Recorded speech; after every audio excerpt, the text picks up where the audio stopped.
시청자 여러분 안녕하십니까? 한 주간의 주요 소식을 정리해드리는 헬로티비 뉴스 전남입니다. 일본 정부의 후쿠시마 원전 오염수 방류 결정에 대한 논란이 뜨겁습니다. 일본 정부는 후쿠시마 원자력 발전소 오염수 135만여 톤을 30년에서 40년 동안 바다에 방류하겠다는 입장인데요. 원전 오염수 방류에 대한 안전성 검증이 이루어지지 않은 상황에서 우리 정부는 먼저 강한 유감을 표출한 상태입니다. 이어서 국제원자력기구 기준에 맞는 절차를 따라 진행할 것을 요구한 상태인데요. 전국 어민들의 반발은 격화되고 있습니다. 해상 시위 현장에 서경 기자가 다녀왔습니다. 여수수협 인근 해상입니다. 전국에서 몰려든 연근해 어선이 일제히 오동도를 향합니다. 일본 원전 오염수 방류 결정 규탄한다. 어선마다 플래카드가 내걸렸고 마치 분노하는 마음을 표출하는 듯 전속력으로 질주합니다. 전국 최대 규모의 해상 시위가 펼쳐지고 있는 여수 해상입니다. 당초 예상보다도 많은 연근해 어선 170척이 어젯밤부터 전국에서 몰려들었습니다. 어민들은 원전 오염수 방류를 결사 반대하며 일본 정부의 무책임한 결정에 대해 강력하게 비난하고 있습니다. 우리 정부도 일본 정부 측에 강한 유감을 내비쳤습니다. 투명한 정보 공개를 촉구하면서 수입식품 방사능 검사를 보다 강력하게 이행하겠다는 입장입니다. 어민들은 3, 4년 뒤 우리 해역에 닥쳐올 위기를 깊이 우려하고 있습니다. 오염수 방류로 어족 자원이 고갈되고 어패류 소비가 감소되면 곧 어민들의 삶도 사라질 것이라는 예측입니다. 일본 정부는 방사능 오염수 해상 방류 결정을 즉시 철회할 것을 대한민국 전체 어민을 대표해서 촉구합니다. 방사능 오염 물질이 바다에 방류되면 첫째, 인류가 공매할 수 있는 기후 지향이 초래될 수 있습니다. 지역 정치권에서도 오염수 방류를 막기 위한 총공세를 펼쳤습니다. 여수의 경우 2023년 유엔 기후변화협약 당사국 총회 유치와 2026년 세계 선박람회 개최를 준비하고 있는 상황.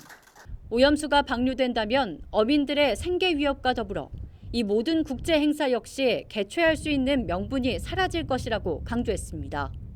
우리 후손들에게도 우리가 지켜왔던 바다 그대로 물려줄 수 있도록 방사능 후쿠시마 방사능 오염수 방류 절대 안 된다 하는 것을 우리가 관철해 나갑시다. 국제원자력기구 IAEA는 원전 처리수 안전성을 검증할 조사단 파견을 검토하고 있는 상황. 어민들은 일본 원전 오염수 방류 철회 결정이 있을 때까지 수산물 수입을 전면 금지할 것을 촉구한 가운데 전국 규모 해상 시위는 여수에 이어 통영, 부산까지 확산될 전망입니다. 헬로티비 뉴스 서경입니다. 전라남도 의회가 일본 후쿠시마 원전 방사능 오염수 방출 결정을 규탄하는 결의안을 채택했습니다. 결의안을 대표 발의한 민병대 의원은 일본 정부가 자국의 어민들도 강력하게 반발한 후쿠시마 원전 방사능 오염수 해양 방출을 최종 결정했다며 비판했습니다. 이어 인접 국가와 일말의 정보 공유와 협의조차 없이 국제법까지 위반하면서 방사능 오염수를 방출하는 것은 전 세계인의 안전은 안중에도 없고 오로지 적은 처리 비용만을 생각한 오만하고도 어리석은 결정이라고 꼬집으면서 일본 내에서 처리할 수 있는 방안을 마련해야 한다고 촉구했습니다. 이날 도의회 의원들은 결의안이 낭독되는 동안 후쿠시마 방사능 오염수 방출 결정을 규탄하는 손팻말을 들고 항의의 뜻을 같이 했습니다. 한편 해당 결의안은 주 대한민국 일본국 대사관 등에 송부될 예정입니다. 장흥군이 자체 예산을 들여 지역 곳곳에 경관숲을 조성하고 있습니다. 그런데 부실 시공된 곳에서 토사가 흘러내리는 등의 문제가 발생하고 있는데요. 심지어 조성된 지 2, 3년이 지난 곳은 관리까지 안 되고 있어 문제는 더 심각해 보입니다. 송혜찬 기자가 현장에 다녀왔습니다. 정종순 장흥군수의 고향인 행원리 일대입니다. 마을 초입에 들어선 작은 숲이 눈에 띕니다. 숲 앞에는 장흥군 경관숲 1호라는 팻말도 설치돼 있습니다. 그런데 숲이라는 말이 무색할 정도로 엉성하기 그지없습니다. 관리조차 돼 있지 않은지 나무 잎사귀는 색이 변한 채 말라있고 꽃은 보기 흉할 정도로 듬성듬성 심어져 있습니다. 제가 지금 서 있는 이곳이 장흥군에서 전액 예산을 들여 만든 경관숲입니다. 하지만 부실 공사로 인해 지금 보시는 것처럼 이렇게 토사가 모두 흘러내렸습니다. 이곳은 장흥군이 지난 2019년 행원리 입구에 후박나무와 황금사철, 애기동백 등을 심어 경관숲으로 조성했습니다.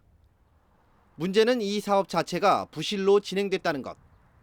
당초 설계에는 후박나무 18주와 황금사철 900주, 애기동백 27주를 발주했습니다. 현장 확인 결과 후박나무 18그루 중 15그루는 고사됐고 3그루는 흔적도 없이 사라졌습니다.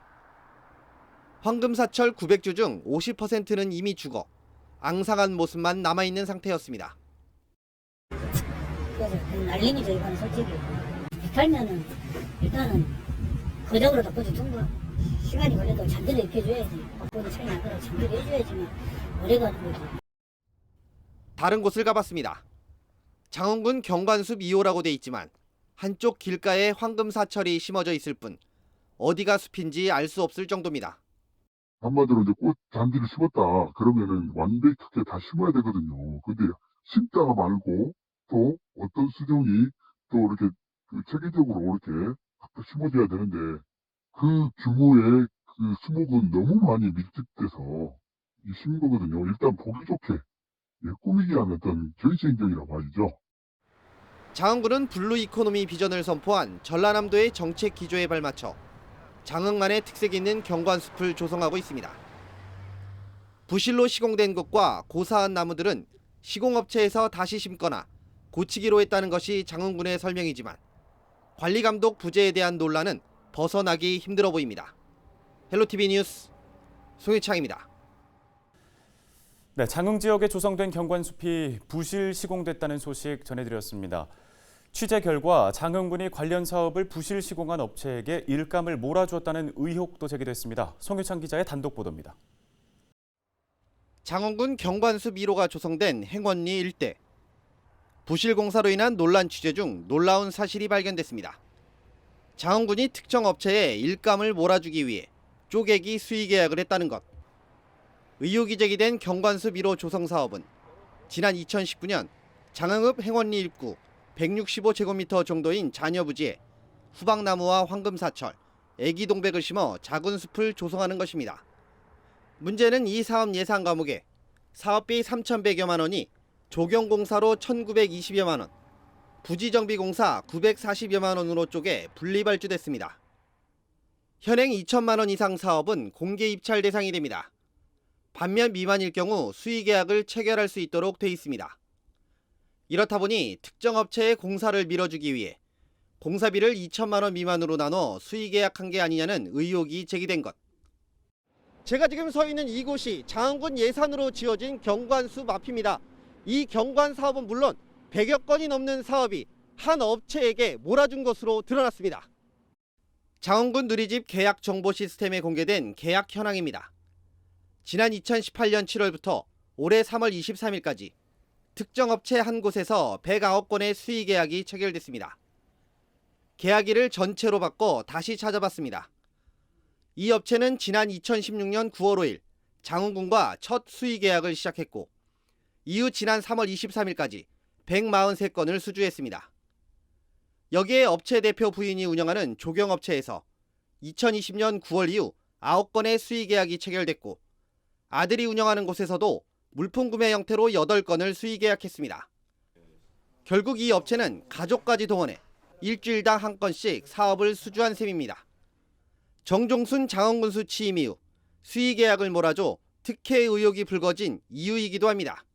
예, 총 3개 회사가 있는데 정확하게 따지면 122건에 14억. 3년 동안 주 1회씩 수의계약 그렇게 사업을 받았다 생각해 보세요. 그것까지 특혜는 있는 거 어디 있어요? 앞서 장흥군은 지난 2018년 진행된 전라남도 정기감사에서 지역 분할 등 수의 계약이 부적정하다며 주의 처분을 받았습니다. 하지만 이를 무시하고 특정 업체의 일감을 몰아주기 위해 쪼개기식 수의 계약을 체결했다는 의혹까지 받고 있는 지금 현재 전라남도가 장흥군을 대상으로 하는 정기감사를 진행 중인 가운데 장흥군의 일감 몰아주기 특혜 의혹이 사실로 밝혀질지 관심이 모아지고 있습니다. 헬로티비 뉴스 송희창입니다.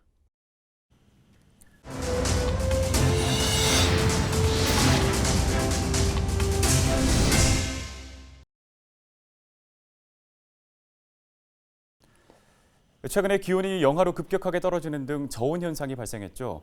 갑작스러운 저온 현상으로 대봉감 주산지인 영암 금정면에서는 서리 피해 등이 발생했습니다.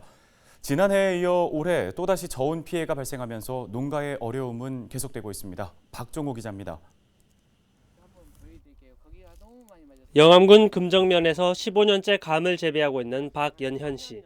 최근 발생한 저온 현상으로 시름이 깊습니다. 지난해 발생한 냉해로 감을 전혀 생산하지 못했는데 올해도 피해가 우려되기 때문입니다. 기온이 떨어진다는 소식에 새벽마다 볏짚에 불을 피워 연기로 온도를 올려보지만 효과가 있을지 걱정입니다. 예, 작년에 비하면 양호한 편이지만요. 미래는 걱정이 많이 됩니다. 왜냐하면 계속 자연재해로 이런 피해가 오니까 저희들은 걱정이 많이 있어서 이렇게 지금은 사실상은 저희들이 불도 펴보고 여러 가지를 다 방책을 써보고 있는데 자연재해라 막을 수 없으니 참 안타까운 현실입니다. 올해의 경우 지난 2월 기온이 평년보다 높아 감나무의 싹이 일찍 생기기 시작했는데 최근 영하의 온도로 인해 서리 피해가 발생한 겁니다. 영암군과 산림청은 정확한 피해 규모를 조사하기 위한 현장 조사를 진행할 예정입니다. 영암군은 칼슘제 등 영양제를 농가에 지원해 앞으로 발생할 수 있는 피해를 줄일 계획입니다. 지난 겨울 동해 피해와 또 최근 냉해 피해로 인해서 금정을 비롯한 대봉감 농가들의 큰 피해가 예상됩니다. 그래서 우리 군에서는 영양제 지원 등 우리 대봉감 농가들에 대한 적극적인 지원책을 마련해 갈 계획입니다.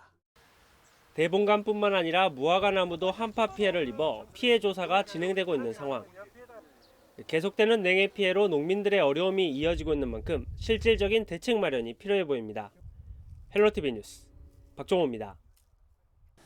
네, 영암 지역의 대봉감과 무화과 등 과일나무에 저온 피해가 잇따르고 있다는 내용 보고 오셨습니다. 해마다 반복되는 피해로 농가의 어려움이 가중되면서 근본적인 해결책은 없는지 알아봤습니다. 박종호 기자입니다. 지난해 영암에서 냉해로 인한 농가 피해는 모두 14억 원.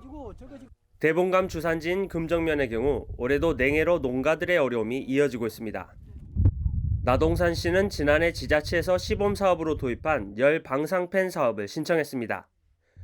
올해도 서리가 발생했지만 열 방상팬을 설치한 지역에는 냉해 피해가 줄어든 것으로 나타났습니다. 작년에 살피를 좀 엄청 봤는데 지금은 효과가 엄청 좋아요. 살피도 안 맞고 보시다시피 다른 쪽에는 살피 맞았는데 여기는 안 맞았고 이 파리 자체가 지금은 감이 올라온 상태에서 살이 맞으면 감이 순이 다 죽어본다고 그래. 그러면 그게 살피예요. 근데 지금 방산팬 설치한 데는 살피가 안 맞았어요. 올해. 영암군은 지난해 8헥타르 규모의 32개의 열 방상팬을 도입했습니다. 올해는 국비 사업 등을 신청해 지원 농가를 확대할 계획입니다. 동해 피해와 또 냉해 피해에 있어서 열 방상편의 효과가 대단히 큰 것으로 확인되고 있습니다. 그래서 내년부터는 확대 면적을 대폭적으로 늘려서 지금처럼 매년 반복되는 이 재난을 막도록 할 계획입니다. 자연재해도 문제지만 보험 문제는 해마다 반복되고 있습니다. 영암 대봉감 재배농가 910곳 가운데 지난해 받은 보상금은 전체 50억 원 수준. 올해도 지난해만큼 피해가 예상되고 있지만 보험이 일부 개정되면서 보험금은 줄어들 것으로 보입니다. 정부가 지난해 보험 보상률을 80%에서 50%로 낮추고 보험료 할증률도 최대 30%에서 50%로 높였기 때문입니다. 지금은 대부분의 대봉감 농가가 재해보험에 가입해 있지만 일부 농민들은 보험 가입을 취소하려는 움직임도 나오고 있습니다. 그분들은 보험금 한번 터먹었으면 그냥 몇 프로씩 깎아버리거든요. 그것보다는 진짜 현실적인 거, 이것은 몇 개 나왔으니까 이 사람들이 이렇게 하구나. 그것을 해야 되지. 무조건 보험금 줬다고 해서 수가를 낮춰보면 그 농민들은 보험 드라마나 지금 갈수록 안 들립니다. 왜냐, 보험 수가를 낮춰보면 아예 너희들이 그렇게 하려면 안 하겠다. 탁상정치를 좀 하지 말자는 거죠. 최근 2년째 봄과 가을이면 무화과와 감 등 과일나무의 냉해 피해가 이어지고 있는 상황. 전문가들은 갑작스런 기온 하강이 예고될 경우 새벽에 연기를 피우거나 관수 시설을 이용해 물을 뿌려주는 등 적극적인 예방도 도움이 된다고 조언했습니다. 헬로티비 뉴스 박종호입니다. 광양에는 전국에서 처음으로 출범한 광양시 어린이 보육재단이 있습니다. 아이 양육하기 좋은 행복도시 실현을 위해 다양한 지원 정책을 펼치고 있는데요. 재단과 지역사회가 함께 만들어낸 의미 있는 성과가 나타나고 있습니다. 아이들의 보육을 위해 사용해달라고 정기 후원을 신청한 사람이 3만 명을 넘어선 건데요. 자세한 내용은 김신혜 기자가 전해드립니다. 숫자 35개의 환하게 불이 밝혀졌습니다. 광양시 어린이 보육재단의 정기 후원 33,333 계좌 달성을 기념하는 의미입니다. 지난 2017년 광양시 어린이 보육재단이 전국에서 처음 출범한 뒤 3년 10개월 만에 이룬 쾌거입니다. 오늘 참으로 행복하고 감격스러운 날입니다. 저출산과 영유아 감소 문제 해결을 위해 시민, 기관, 사회단체, 기업이 협력하여 기탁금 65억 원, 정기 후원 3만 계좌를 초과 달성하게 되었습니다. 전날까지 2만여 개였던 후원 계좌는 이날 포스코와 그룹사, 협력사에서 11,000계좌를 기탁하면서 3만여 계좌 달성에 기여했습니다. 정세균 전 국무총리도 33,333번째 정기 후원자로 이름을 올리며 축하 메시지를 전했습니다. 광양시 어린이보육재단의 정기 후원 3만 계좌 달성은 재단에서 추진하는 다양한 보육 사업의 재원이 시민과 기관, 단체 등의 자발적인 기부금으로 마련된다는 점에서 특별한 의미를 지닙니다. 지역사회의 공감대가 십시일반 모여 함께 이뤄낸 성과이기 때문입니다. 또한 정기 후원인 만큼 지난 3년여 동안 꾸준히 추진된 재단의 보육 사업들이 시민들에게 신뢰를 얻어온 결과로도 평가됩니다. 실제로 광양시가 처음 도입한 어린이 통학 차량 갇힘 사고 예방 시스템은 법제화돼 전국으로 확산됐고 아픈 아이를 무료로 돌봐주는 서비스나 장난감 세척, 입학 축하금 지원 등은 학부모 사이에서 높은 만족도를 보이고 있습니다. 광양시는 앞으로도 재단과 함께 아이 양육하기 좋은 행복도시를 만들기 위해 역량을 집중할 계획입니다.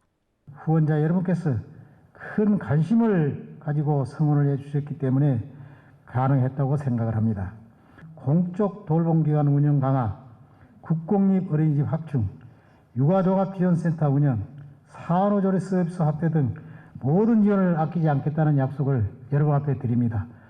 매달 십시일반 나눈 3만여 명의 마음이 모여 광양의 어린이들의 미래를 밝혀나가고 있습니다. 헬로티비 뉴스 김신혜입니다. 진도 가사도 주민들이 급수선의 보조금 지급 취소 결정을 철회해야 한다는 국민권익위원회의 결정을 익산지방국토관리청이 무시하고 있다며 규탄하고 나섰습니다. 진도 가사도 주민들은 성명을 내고 국민권익위가 전원 합의를 통해 급수선에 대한 보조금 교부 취소 결정을 중단해야 한다는 의결서를 보냈지만 익산청은 이를 이행하지 않고 외면하고 있다고 강조했습니다. 진도 가사도는 지난 2015년 선박의 안전성 문제로 뱃길이 끊겨 진도군이 보조금을 받아 여객선을 건조했지만 보조금 지급 목적이 급수선에 해당돼 예산을 전용했다는 이유로 보조금 교부 취소 결정이 내려졌습니다. 광양시가 포스코 등 국가산단이 위치한 곳에 대기 중 중금속 오염물질 농도를 측정하는 대기 중금속 측정기를 새롭게 설치합니다. 광양시는 지난 3월 태인동을 대기 오염 측정망 설치 장소로 정하고 오는 6월까지 설치를 마칠 계획이라고 밝혔습니다. 측정 항목은 납과 카드뮴, 크롬, 구리와 망간 등 12개 항목이며 매월 정기 측정과 미세먼지 농도에 따른 수시 측정을 병행할 예정입니다.